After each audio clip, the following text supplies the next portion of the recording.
일본 정부가 초저금리 정책을 유지하면서 2000년 초중반 등장한 이른바 와타나베 부인들이 엔화를 외국 시장으로 빼내기 시작했습니다.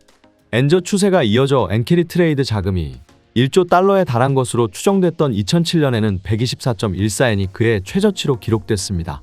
그러나 2008년 미국발 금융위기가 터지자 상황이 달라졌습니다.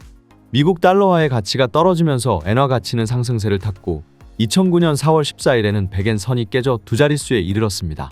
한동안 90엔대에서 움직이던 달러엔 환율은 2010년 유럽 재정위기가 본격화하자 80엔대까지 갔습니다.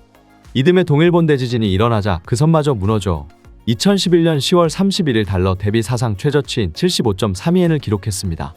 엔저 시대가 다시 시작된 것은 아베 신조 정권이 이끄는 아베노믹스가 닻을 올리면서부터입니다. 일본 국회 예산 선언이 나온 2012년 11월 달러당 79.91엔으로 출발한 엔화 가치는 이후 뚝뚝 떨어졌습니다. 일본 정부와 일본은행의 2% 물가상승 목표 협정, 일본은행 총재 교체 등 양적 완화에 대한 기대감에 달러 대비 엔화 환율은 상승세를 거듭했고 2013년 99엔대 후반까지 치솟았습니다. 2024년 7월 초 달러에는 162엔까지 치솟은 바 있으며 7월 말 일본은행의 기준금리 인상으로 152엔 수준으로 하락하였습니다. 캐리 트레이드란 금리가 낮은 국가에 돈을 차입하여 상대적으로 더 높은 금리를 받을 수 있을 것으로 예상되는 다른 국가의 주식이나 채권에 투자하는 것을 뜻합니다. 만약 차입 통화가 유로화일 경우 유로 캐리 트레이드, 달러화일 경우 달러 캐리 트레이드, 그리고 엔화일 경우 엔 캐리 트레이드라고 부릅니다. 캐리 트레이드 투자가 활발하기 위해서는 사람들이 자국 금리가 낮거나 통화 가치가 지속적으로 하락할 거라는 전망을 할 때입니다. 예를 들어 현재 일본의 대출 금리가 1%고 브라질의 예금 금리가 10%라고 가정합시다. 이 경우 많은 일본 사람들은 일본에서 대출을 받아 브라질에 투자하게 되죠. 브라질에 예금하면 1년에 10%의 이자를 받을 수 있기 때문입니다.